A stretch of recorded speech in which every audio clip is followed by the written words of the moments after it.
La monarchie britannique a donc un nouveau roi, c'est le roi Charles III. Mais alors, qu'est-ce que ça veut dire pour le Royaume-Uni? Et surtout, eh bien, Charles veut-il réellement être roi? C'est ce qu'on va voir aujourd'hui. Salut, c'est Hugo, j'espère que vous allez bien. On est parti ensemble pour une nouvelle plongée dans l'actualité en une dizaine de minutes. Et au passage, je préfère rassurer ceux parmi vous qui ne se passionnent pas pour les questions de la royauté britannique. On est là, eh bien, le lendemain du décès de la reine Elisabeth II, donc c'est forcément un sujet absolument majeur après 70 ans de règne. Mais de notre côté, eh bien, dans les contenus et dans les actus du jour notamment qu'on va poster dans les prochains jours, on va pas faire 3 mois de une avec eh bien, un sujet à chaque fois lié à tout ça, parce que je considère tout simplement qu'il y a d'autres sujets absolument cruciaux à couvrir, sur des sujets évidemment environnementaux, économiques, etc. partout dans le monde. Vous le verrez du coup dans les prochains jours, parce qu'on va traiter plein d'autres sujets différents. Mais voilà, je préfère du coup vous rassurer dès maintenant. Bon, je vous le disais hier, après le décès de la reine Elisabeth II, qui a régné sur le Royaume-Uni et le Commonwealth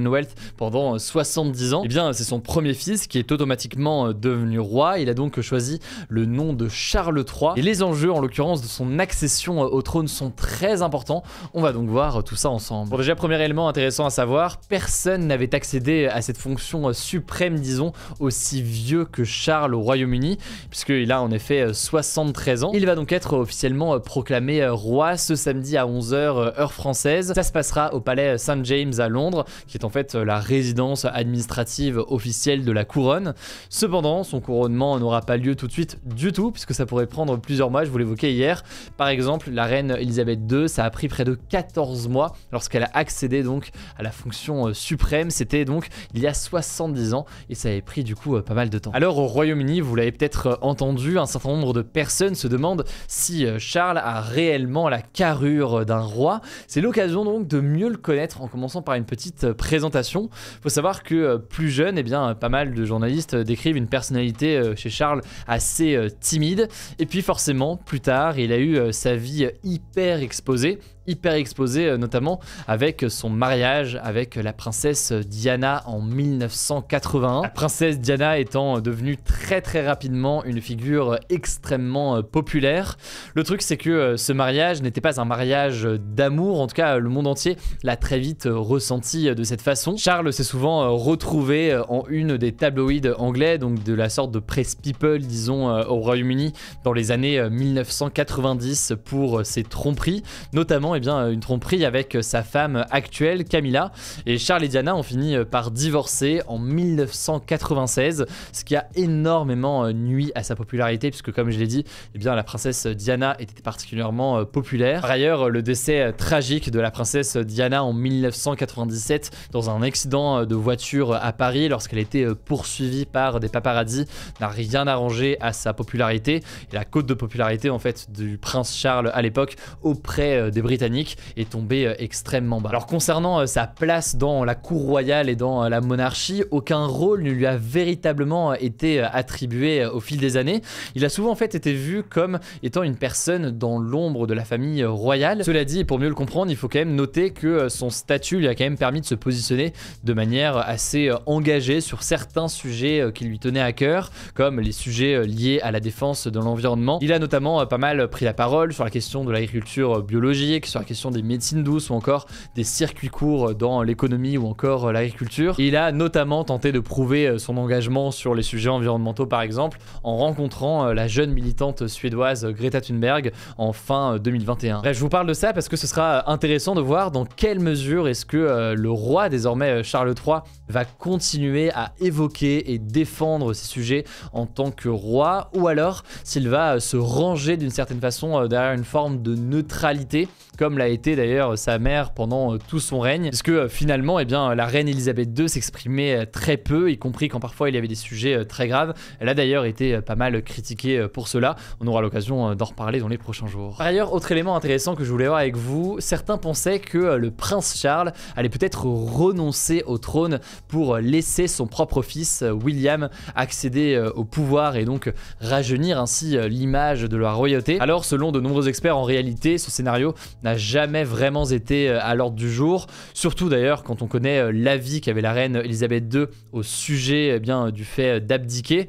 Elle estimait en effet qu'elle avait passé un contrat avec Dieu en étant ainsi reine. C'est une chrétienne convaincue et donc abandonner comme ça le trône n'était pas une option pour elle, et donc on peut imaginer que le prince Charles l'a suivi de cette façon. Bref, ce qui a pu calmer les rumeurs sur le sujet ces derniers mois, c'est notamment le fait qu'on a beaucoup vu le prince Charles apparaître en public, notamment lorsque la reine Elisabeth II n'était pas présente pour des soucis de santé. C'était souvent lui, donc son fils, qui apparaissait en public lors de déplacements. En tout cas, l'arrivée de Charles sur le trône entraîne pas mal de petits bouleversements qui vont changer un petit peu le quotidien des Britanniques, même s'il n'y a pas de changement profond, c'est plutôt des éléments symboliques qu'on peut noter. Par exemple, les billets de monnaie ou encore les timbres qui vont changer, puisqu'il n'y aura plus sur les nouveaux billets évidemment qui vont être intégrés, il n'y aura plus la reine Elisabeth II et donc désormais le roi Charles III. Évidemment, les anciens billets avec la reine Elisabeth II restent valables et peuvent être utilisés. Par ailleurs, autre élément qu'on peut noter et qui change, c'est l'hymne national qui s'appelle désormais God Save the King et pas donc God Save the Queen. Et Charles III justement s'est exprimé à 19h à la télévision et à la radio pour la première fois donc officiellement en tant que roi. Voici quelques mots qu'il a tenus. As the Queen herself did with such unswerving devotion, I too now solemnly pledge myself, throughout the remaining time God grants me, to uphold the constitutional principles at the heart of our nation. And to my darling Mama, as you begin your last great journey to join my dear late Papa, I want simply to say this. Thank you. Alors je vous le disais hier concernant la reine Elisabeth II, je vous prépare une vidéo qui sortira a priori ce week-end sur la vie justement de la reine Elisabeth II. Ça sortira sur notre chaîne YouTube principale que je vous mets en description. Dans cette vidéo, on va donc revenir sur le parcours forcément particulier de la reine, mais aussi sur les zones d'ombre et les critiques qui ont pu être faites à l'égard de la reine. Pour le lien du coup de cette chaîne YouTube, je vous le mets directement en description. Allez, on continue avec les actualités en bref. D'abord cette première information, je voulais qu'on revienne sur la mort d'un conducteur ce mercredi à Nice. Un conducteur tué par balle par un policier après un refus de la part du conducteur d'obtempérer, et ce alors que selon la police le véhicule était un véhicule volé et que le conducteur n'avait pas de permis. Alors du côté de la défense du policier âgé de 23 ans qui a tiré sur ce conducteur, un syndicat de police notamment affirme qu'il a tiré pour protéger la vie de son collègue, un collègue qui allait se faire écraser par le conducteur selon eux s'il ne tirait pas. Le truc c'est que une vidéo filmée par un voisin depuis un immeuble contredit cette version et semble montrer que la voiture en fuite était bloquée au moment du tir du policier. De ce côté donc la famille de la victime dénonce un homicide et une réaction du policier clairement disproportionnée selon eux. Alors l'IGPN, qui est donc la police des polices dont on a beaucoup parlé sur cette chaîne, a été saisie. Le policier par ailleurs a été placé en garde à vue. Je vous tiendrai au courant évidemment la semaine prochaine. Deuxième information importante, une étude française publiée dans le British Medical Journal confirme un lien entre les édulcorants et le risque de maladies cardiovasculaires. Alors les édulcorants, ce sont donc des produits utilisés pour remplacer le sucre dans des boissons ou alors des aliments en tout genre. Ça peut être parmi ces édulcorants de l'aspartame dont vous avez peut-être entendu parler ou encore du sucralose. Leur but affiché est donc de réduire la nocivité des sucres ajoutés, mais aussi plus généralement les calories, tout en conservant un goût sucré grâce par exemple à l'aspartame. Sauf que vous l'aurez compris, selon cette étude, il y a potentiellement un risque dans leur consommation. Ces chercheurs ont en effet estimé que les personnes qui consomment beaucoup d'édulcorants, donc notamment de l'aspartame qu'on peut retrouver par exemple dans du Coca Zéro, ainsi que par exemple de l'acésulfame K, ont un risque environ 10% plus élevé de développer des maladies cardiovasculaires, des maladies donc qui touchent le cœur. Alors attention par contre, c'est une nouvelle étude certes et qui est l'une des plus fiables à ce jour, mais les résultats tout de même restent à confirmer. Ces études peuvent prendre beaucoup de temps, parfois même de très nombreuses années. C'est bien que ce que recommandent aujourd'hui les médecins en attendant d'avoir davantage d'informations, c'est dans tous les cas en fait de limiter la consommation de produits au goût sucré comme ça, quelle que soit donc l'origine et donc ce qui est utilisé. Allez, troisième information désormais, et c'est une bonne nouvelle. Et il y a 2 bonnes nouvelles d'ailleurs aujourd'hui, c'est absolument incroyable, je sais que vous allez être ravis.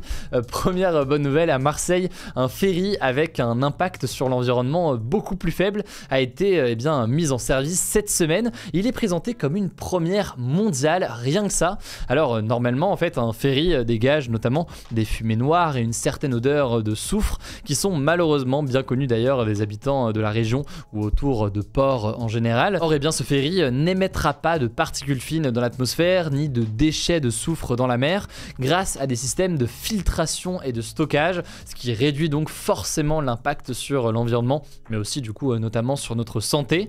Alors ce bateau va être utilisé pour des trajets entre Marseille et la ville de Bastia, donc en Corse, et globalement donc les assos de défense de l'environnement se sont réjouis de cette innovation où certes il reste forcément des éléments à améliorer mais qui reste donc un pas important en avant. Et enfin dernière information, dernière bonne nouvelle disons pour terminer, évidemment qu'on va en parler aujourd'hui, je vais vous parler du The Event 2022, cet événement donc caritatif qui rassemble des dizaines de streamers sur la plateforme en direct Twitch et qui a démarré ce vendredi à Montpellier. Alors cette année les fonds qui sont récoltés, donc les dons qui sont faits par tout le public qui va suivre ça ce week-end et qui va faire des dons directement via les différents streamers qui font des directs ce week-end, vont être donnés à 4 assos de défense de l'environnement. Il y a Sea Shepherd qui est une ONG qui lutte pour la protection de l'océan, il y a la Ligue pour la protection des oiseaux, bon bah là tout est dans le titre, vous comprenez bien l'objectif, il y a l'ONG WWF que vous connaissez très sûrement, ou encore The Sea Cleaners qui lutte contre la pollution plastique. On peut aussi noter la présence de Time for the Planet qui va en fait rassembler progressivement 1 milliard d'euros. 1 milliard d'euros qui vont être collectés pour ensuite déployer une centaine d'innovations mondiales en faveur de l'environnement. Alors ces assos avaient été choisis après un vote en ligne, après le retrait, on en avait parlé, de la fondation Good Planet de l'événement, après plusieurs polémiques et critiques adressées à la fondation. Alors je vous tiens au courant de mon côté des sommes qui seront récoltées ce week-end. Autrement évidemment, la meilleure façon de voir tout ça c'est d'aller directement sur Twitch, sachant que l'an dernier, le The Event avait permis de récolter 10 millions d'euros. Écoutez, voilà pour cette nouvelle plongée dans l'actualité en une dizaine de minutes. C'est la fin d'une semaine d'ailleurs assez chargée niveau actualité. Comme d'habitude, si vous avez des choses que vous avez particulièrement aimées cette semaine, n'hésitez pas à me le dire dans les commentaires, comme ça je regarde tout ça et je vois comment est-ce qu'on peut continuer constamment à améliorer le format à partir de vos retours. Prenez soin de vous, prenez soin de nos proches, et puis on se dit du coup à lundi pour le retour des actus.